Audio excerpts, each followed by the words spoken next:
Her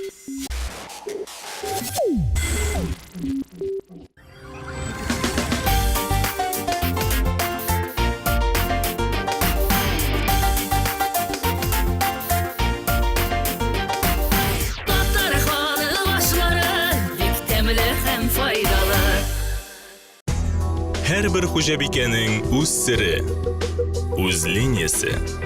Garmoniyada bo'l. Yoqtiliqqa umtul. Palitra bilan o'yna. Yangilik izla. O'z liniyangni sayla. Traditsiyalarni saqla. Ko'kmara, ishonchli, sifatli, yoqti, turli tusli. Vaqt bilan sinalgan sovut sava.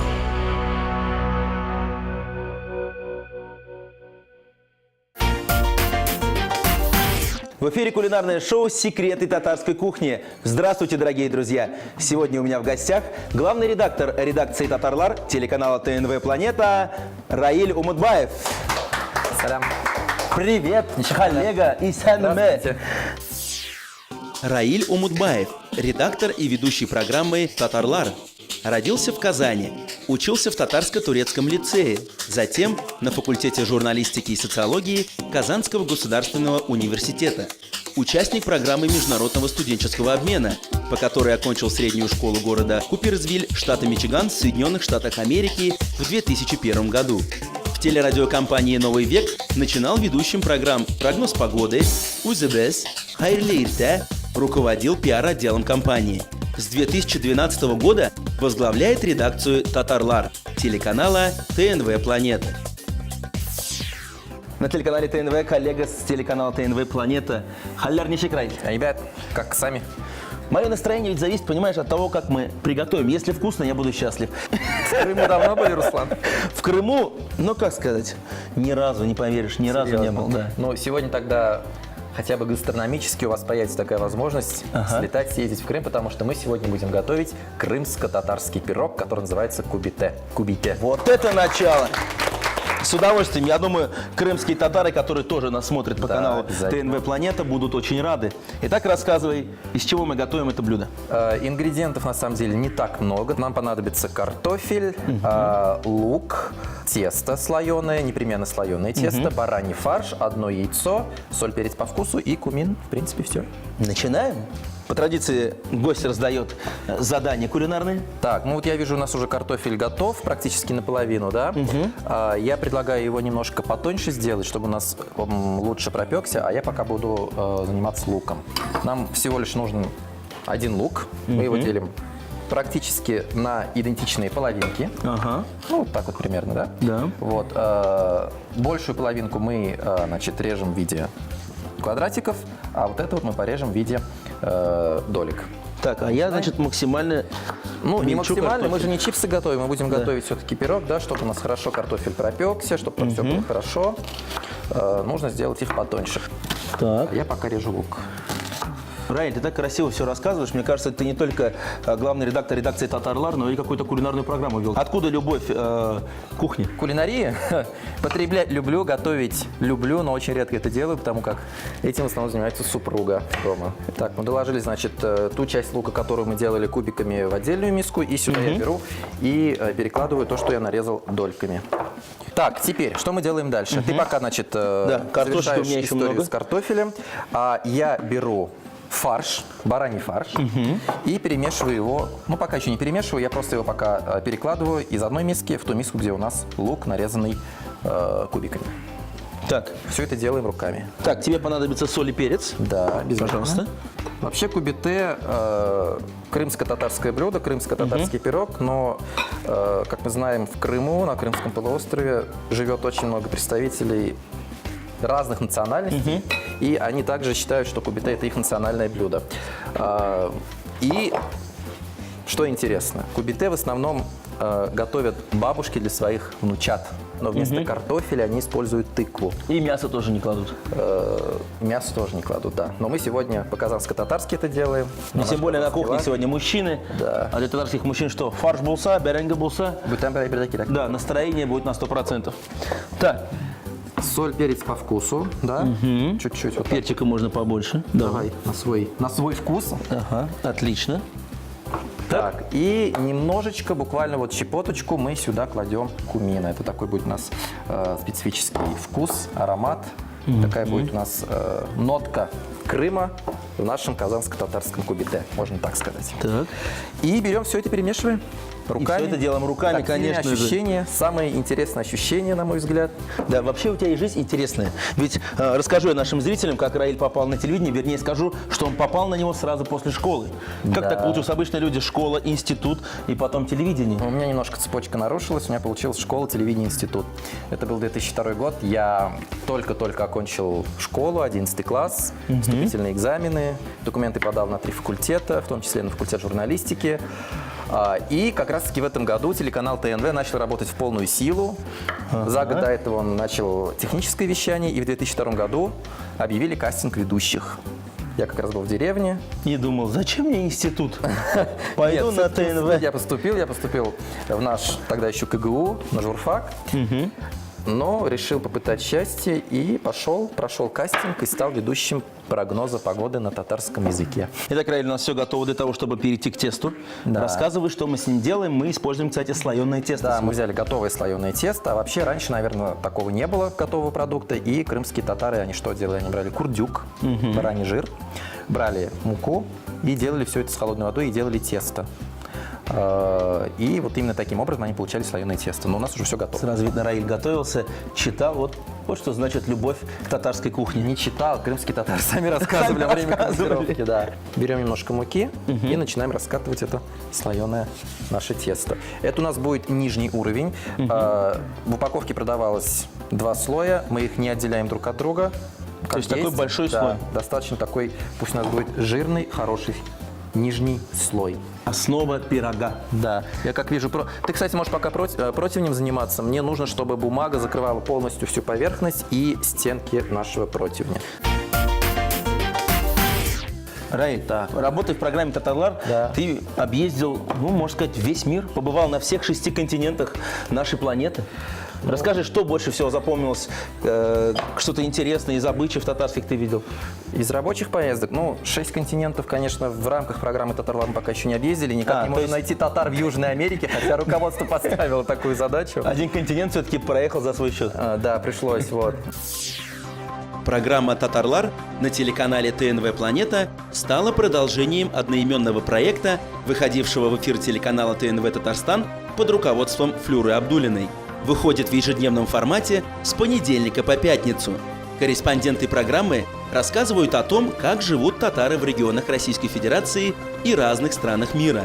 С августа 2012 года создатели программы успели побывать в Австралии, Канаде, Китае, Соединенных Штатах Америки, Японии, Турции, Румынии, Казахстане, Германии, странах Балтии, Соединенном Королевстве, Кыргызстане и других странах, а также в десятках регионах Российской Федерации. Вообще, что запомнилось, конечно, больше всего удивляет то, что наши соотечественники, которые живут за рубежом и которые эмигрировали туда несколько десятилетий назад, более того, их предки, в основном эта история одинаковая, бежали после революции или в 10-е годы 20 века из России сначала в Китай, затем в Японию, а уже оттуда поток распределялся на 3 направления. Это Турция, Австралия и Америка. Кому больше всех повезло из татар?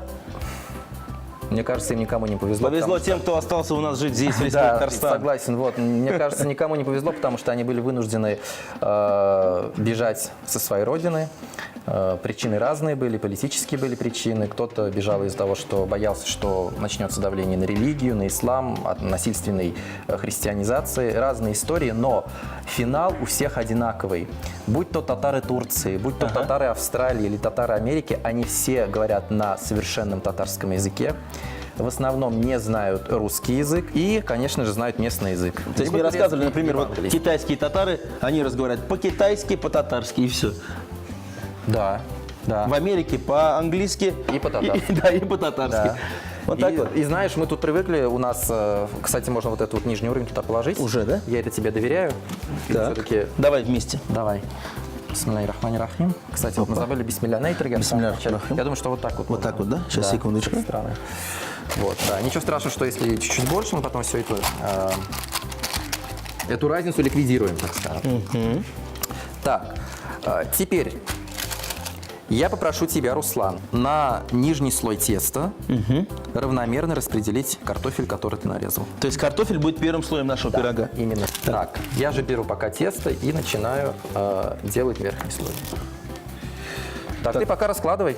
Раиль, расскажи нам, пожалуйста, вот чем живут татары за границей? Какие-то, может, у них обычаи, или они наши традиционные праздники как-то по-другому отмечают?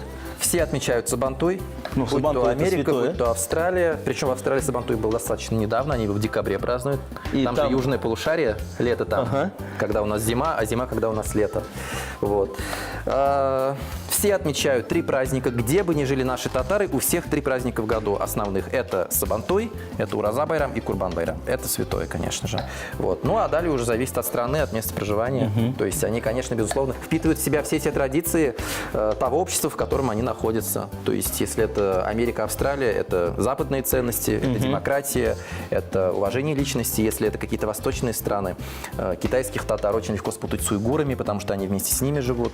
Татары Средней Азии уж, конечно, впитали в себя традиции узбеков, киргизов, казахов. Ну и А так какие-то оригинальные встречались тебе имена татарские?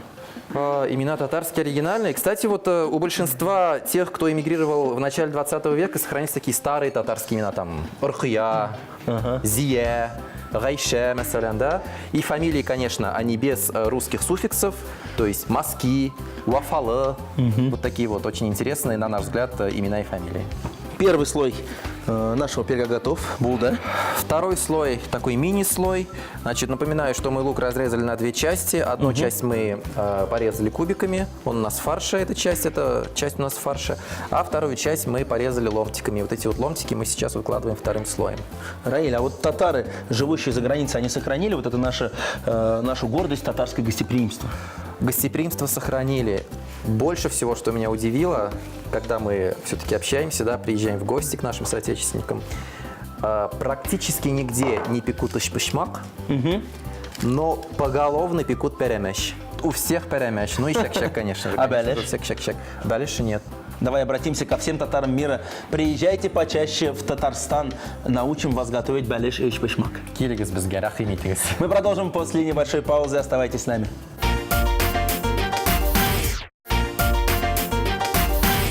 Дорогие телезрители, мы продолжаем. Готовим мы сегодня блюдо крымских татар вместе с Раилем Умудбаевым. И блюдо называется... Кубите. Так, первый слой. Напоминаю быстренько. Тесто, затем картофель, крупно порезанный лук. И Тесто сейчас слоеное. Тесто слоеное мы сегодня используем. И Коронный слой. мясо. Так, Опять-таки с луком. да, мясо с луком. И все это равномерно нужно распределить на картофеле. Так. И практически готова у нас крышечка нашего пирога. Да. Раиль, расскажи мне, пожалуйста, еще о других программах, о которых ты и был в качестве и редактора, и ведущего на каналах ТНВ и ТНВ Планет. Я работал, значит, в программе «Яшляр Тупталыша». Я думаю, что ты справляешься, так что мешать не буду. Молодежная остановка, корреспондентом. Затем у меня был период, когда я работал ведущим утренней программы «Хайрли Иртя. Доброе утро».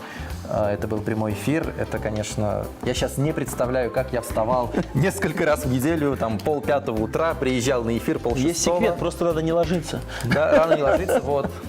И мы вели программу в прямом эфире. Это было, конечно, очень здорово, очень весело. Слушай, прямой эфир – это же всегда какие-то курьезы. Есть что рассказать? Был случай, когда я заснул, я выключил звук мобильного, звук будильника и обзвонился редактор, обзвонилась моя бедная соведущая Розадия Атулина. Будем собирать пока. Да, я думаю, что можно собирать. И ей пришлось одну программу провести одной. Было и такое. Было и такое, чего только не В было. нашей программе мы раскрываем все секреты, в том числе и телевизионные. Ну вот смотри, получилось не совсем аккуратно, но ничего страшного. Главное же, что внутри, да? Вот. И поэтому мы сейчас просто начинаем соединять края пирога вот так вот, с главным условием, чтобы у нас не было отверстий и весь этот сок не вытекал, не протекал вниз. Поэтому нужно стенки сделать чуть-чуть вверх. То есть буквально пару мгновений, и будет красота здесь у нас. Ну, насчет красоты не обещаю, вкусно должно получиться. Возвращаемся к программе «Татарлар». Так. Вот чем на сегодняшний день живет ваша программа? Что интересного? Наша программа в основном занимается тем, что мы рассказываем о том, как живут наши соотечественники за пределами Татарстана. Конечно же, мы рассказываем и о главных событиях в республике, вот, но изюминкой нашей программы – это поездки. поездки по регионам России и поездки по зарубежным странам. Программа на сегодняшний день занимается тем, что вот недавно наш коллега Гулия Садыкова, мой корреспондент, наш корреспондент, она слетала в Омскую область. Там, оказывается, около 60 татарских деревень по области. 60 татарских деревень. Газа нет. Дорог практически нет, повезло, что зима.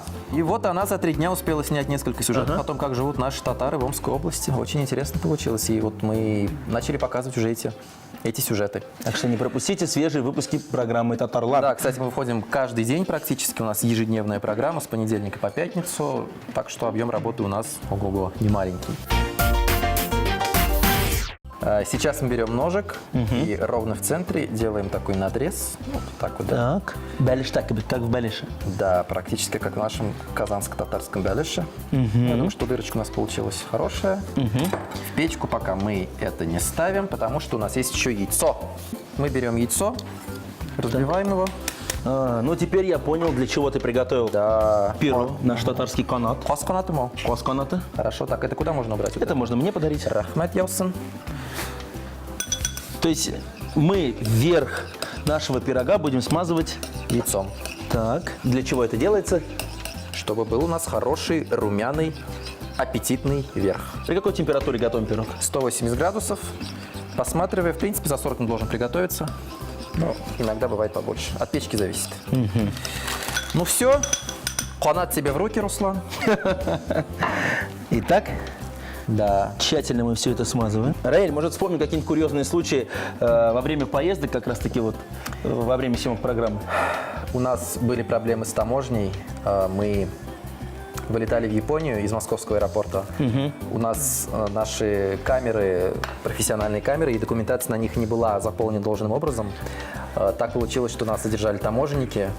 Всеми правдами и неправдами я начал умолять: пожалуйста, пустите нас, мы летим на юбилей татарской мечети. Мы тогда снимали 75-летие татарской мечети. Слава богу, что самолет, который должен был улететь, он задержался на час. Если бы этой задержки не было, мы бы, конечно, никуда не улетели. Вот такие случаи бывают. А недавно наша коллега Лейсина Садридинова, у нее была командировка во Францию, она снимала сюжет о татарах Франции. Парижские таможенники их просто не выпустили в город с камерой. Они сказали: у вас, опять-таки, документация неправильно заполнена. Им пришлось искать камеру в Париже. Ладно, слава богу, слава Аллаху, наши татары там помогли, нашли камеру, все организовали. Но пришлось снимать на том, что смогли предложить наши соотечественники. То есть разные ситуации. Документацию на камеру заполняет лично Раиль. Мы отправляем наш крымско-татарский пирог в духовку на 40 минут при температуре 180 градусов. Бисмилля рахман рахим, открывайте, пожалуйста. Рахман-рахим. Так, духовочку мы заранее разогрели. Но время от времени нужно будет посматривать, как там у нас дела обстоят. Крымско-татарский пирог кубите. Часть репчатого лука нарезали кубиками и смешали с бараньим фаршем. Посолили, поперчили. Вторую половинку лука и картофель нарезали тонкими ломтиками. Готовое слоеное тесто раскатали, выложили на противень. Затем слоями выложили картофель, лук и мясной фарш.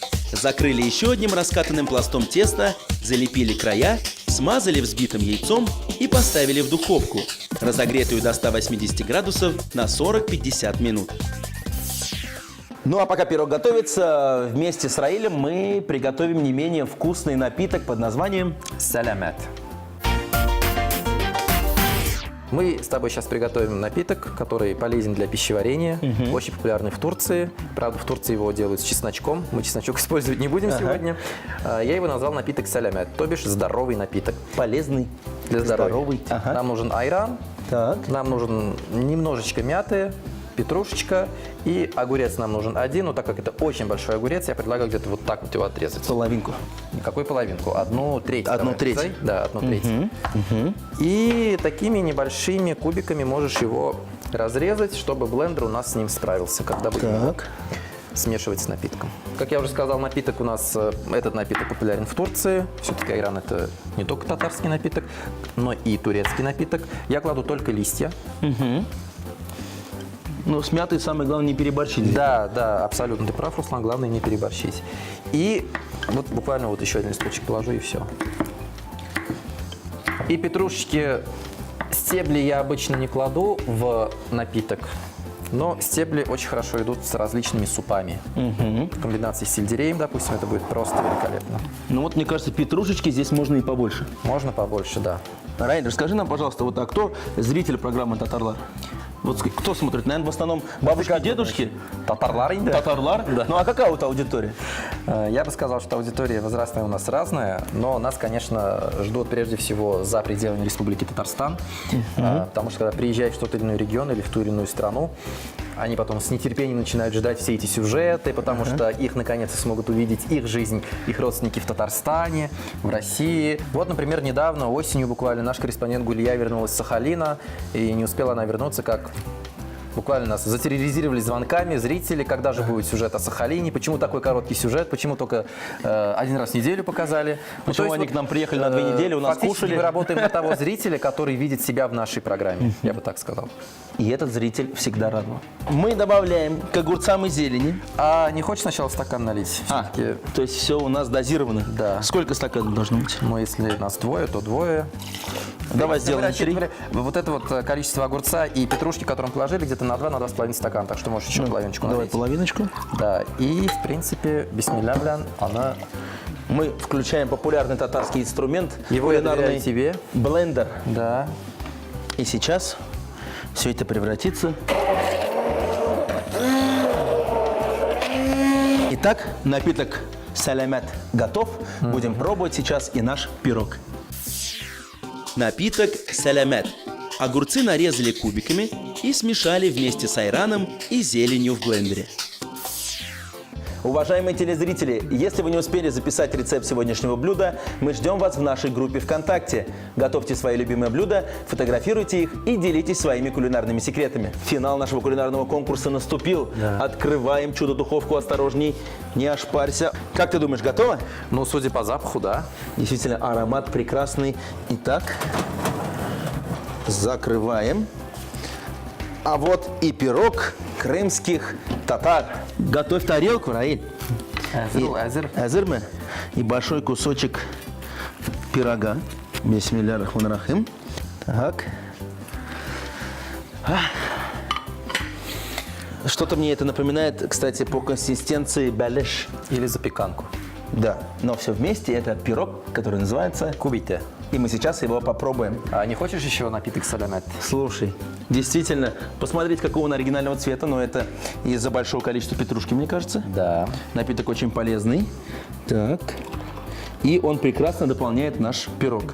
Бисмилля рахман рахим. Бисмилля рахман рахим. Так. Пирог хрустит.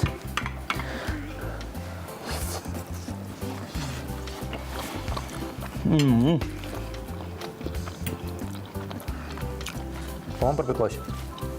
Пропеклось, удалось, и сразу захотелось лететь в Крым и отдохнуть немножко. Этим летом улыбится. Этим летом и с этим блюдом. Молодец. Ну а сейчас попробуем наш напиток салямат.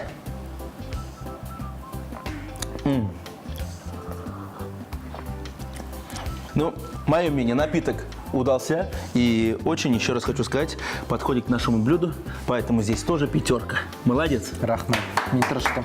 Но ты заслужил не только мое рукопожатие, но и подарок от нашего партнера. От Кукмарского завода металлопосуды тебе достанется вот эта ультрасовременная сковорода линии Палитра. Это оригинальное цветовое решение. Первоклассное антипригарное покрытие, толстостенный корпус и съемная ручка для оптимального хранения. Так и хочется скорее взять эту посуду в руки и приготовить что-нибудь вкусненькое. Рай, большое тебе спасибо за этот оригинальный пирог, да, напиток. Пирог мы сегодня готовили по рецепту крымских татар, за что им большое спасибо. И, конечно же, спасибо тебе за то, что этот рецепт ты до нас донес. Ждем от тебя новых вкусных, оригинальных татарских рецептов. Рахмет. Рахмет, я надеюсь, что и моих коллег вы тоже пригласите, так как они тоже знают несколько интересных рецептов. Конечно же, пригласим, ведь татары должны быть всегда вместе. Бывай, аминь. Раиль Умудбаев и Руслан Шарафудинов, 2 веселых татарина, готовили сегодня только для вас. Спасибо, что были с нами. Еще раз тебе спасибо. Рахмет. Рахмет. Это ваш обитергин. Айдан,